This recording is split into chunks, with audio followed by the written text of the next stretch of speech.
On June 13, President Trump was invited to a Republican House and Senate meeting and visited Capitol Hill for the first time since January 6, 2021.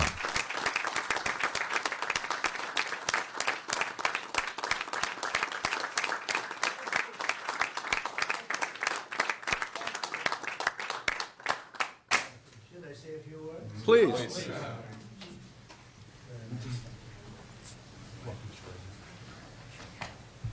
Well, thank you very much. This was a great meeting. There's tremendous unity in the Republican Party. We want to see borders. We want to see strong military. We want to see money not wasted all over the world. We don't want to see Russian ships right off the coast of Florida, which is what they are right now. That's unthinkable. We want to see just success for our country. And we don't have success right now. We have inflation that's killing everybody.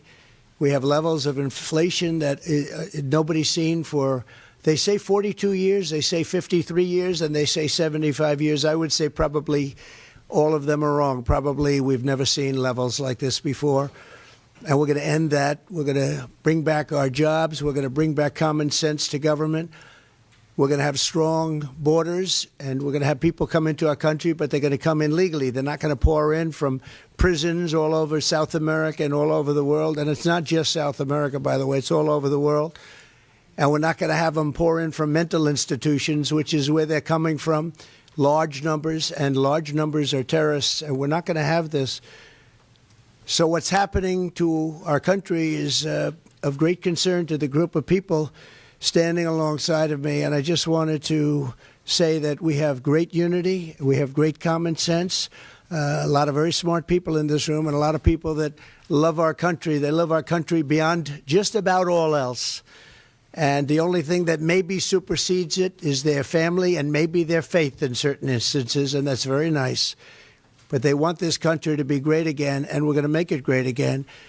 And so I just want to thank the Republican Senate, and I want to thank also the House. We met, as you know, with the full House, Republican House today, and we had a tremendous meeting with them also, and there's great unity. Very similar, different topics actually, but not that different. And there's one thing in common. We want to make America great again. We want to make our country great again. We're a nation that's in decline. We're a declining nation. We're a nation that is being laughed at all over the world. We have a leader that's being laughed at all over the world.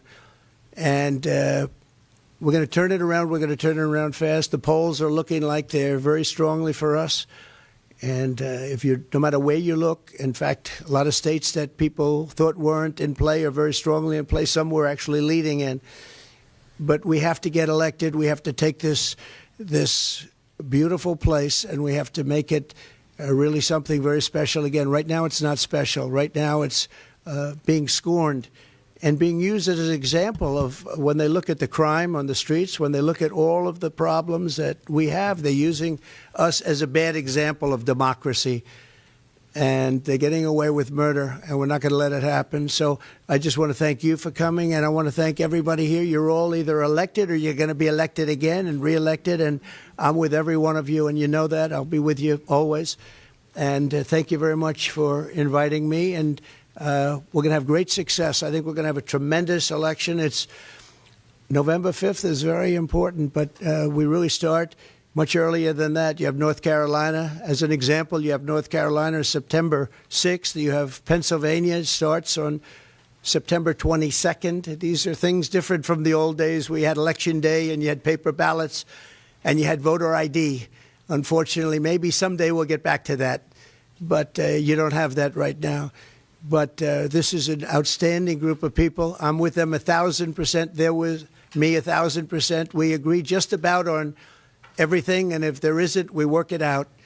And I've had a really great relationship with just about everybody here, and just about all of the senators. And if it wasn't fantastic, it gets worked out. And we have one thing in mind, and that's making our country great. So thank you all very much. We appreciate you being here. Thank you very much.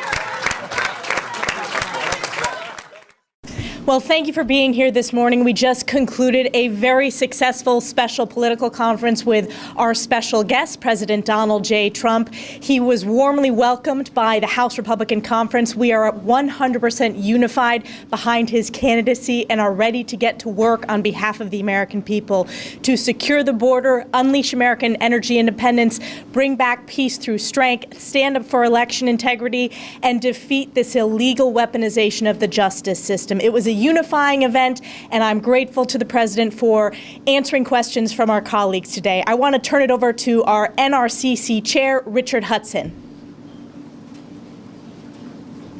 I'm Richard Hudson, Chairman of the NRCC. We just had a great meeting with President Trump. President Trump understands how important it is that we grow our House majority and how important that is to his success for his next term.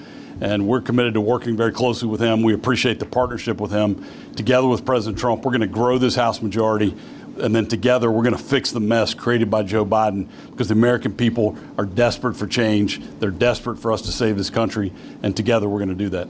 Thank you.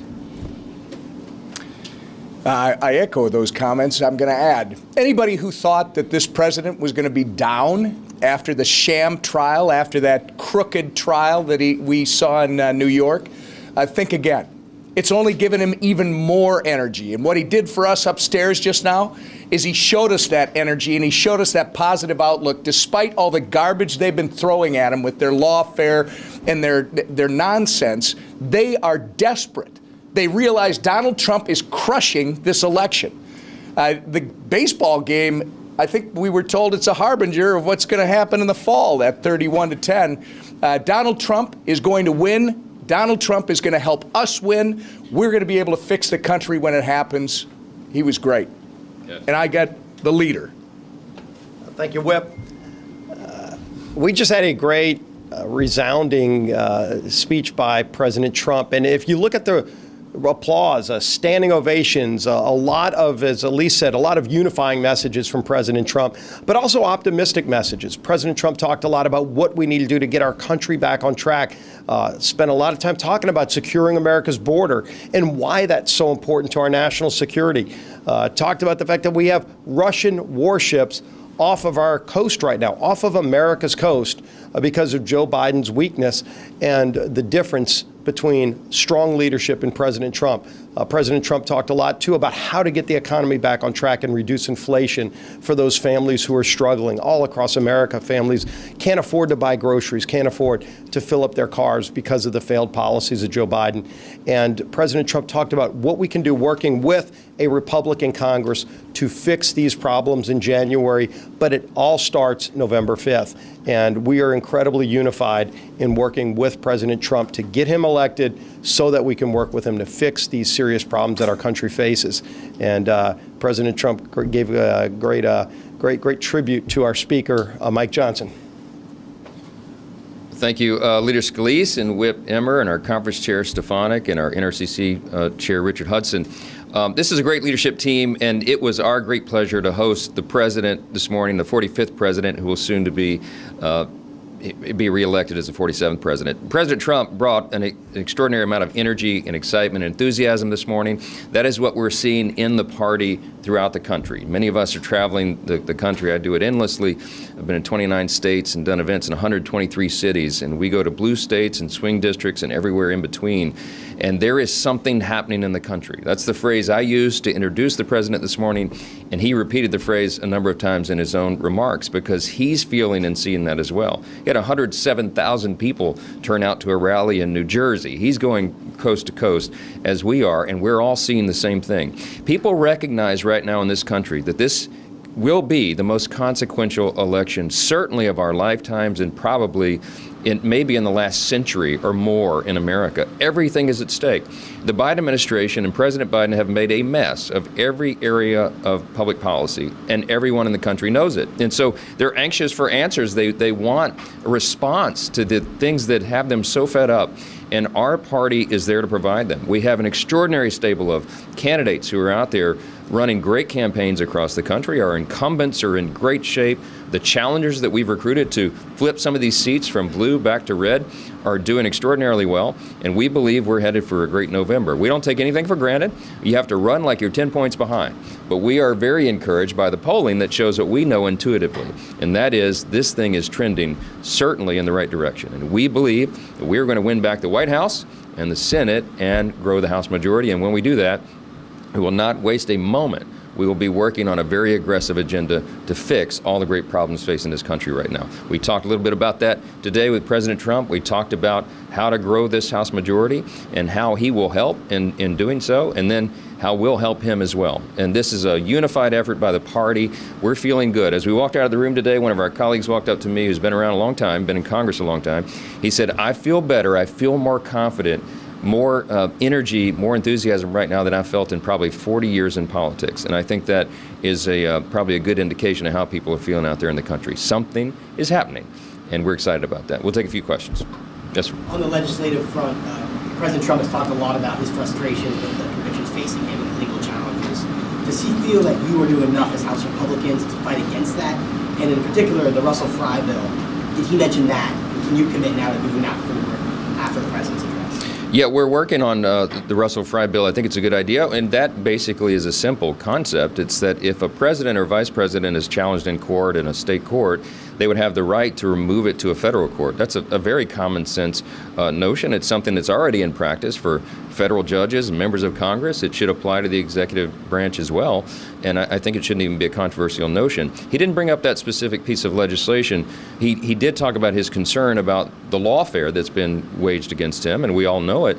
And I made the point in my introduction of him that it's backfired fantastically on the Democrat Party and the activists who are trying to use our judicial system to exact political vendettas against the primary opponent that they have for the control of the country. And what we've seen is outrageous, and we've also seen the polling and the fundraising and everything else go in the direction of the target. President Trump has set fundraising records. He raised $53 million in the first 24 hours after the verdict in that terrible, bogus trial in Manhattan.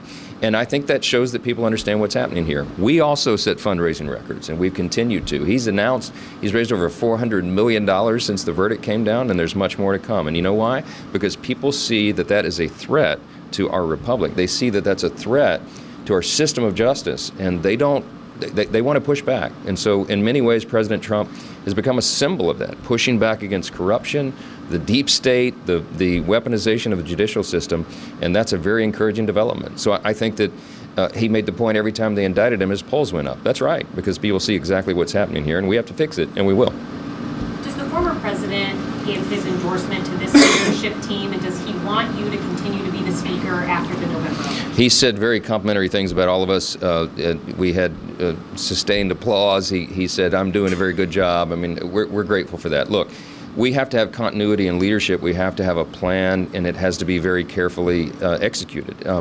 When he became president for the first time in 2017, I was a freshman in Congress at the time, and a lot of people on Capitol Hill didn't expect that would be the eventuality. They didn't actually believe that we would have unified government where the Republican Party would control the White House, the Senate, and the House.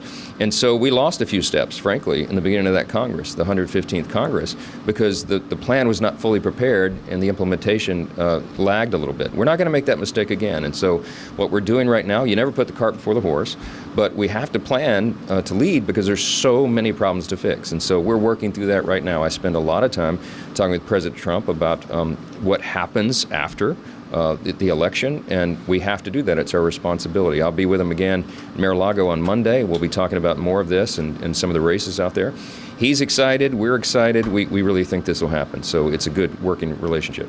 Well, look, President Trump has been a great partner overall and has endorsed, I think his record, I think it's 285-0 in candidates that he's supported. And so he's been very helpful to us. He's worked along the way. And look, as the Speaker, my job is to protect all the incumbents, and I'm out doing that the best of my ability. And each one of these races are individual, and they're going to be determined by the people on the ground. So our incumbents are out running the best races they can, and I think they'll all perform well in the end. So thank you all. We appreciate the time.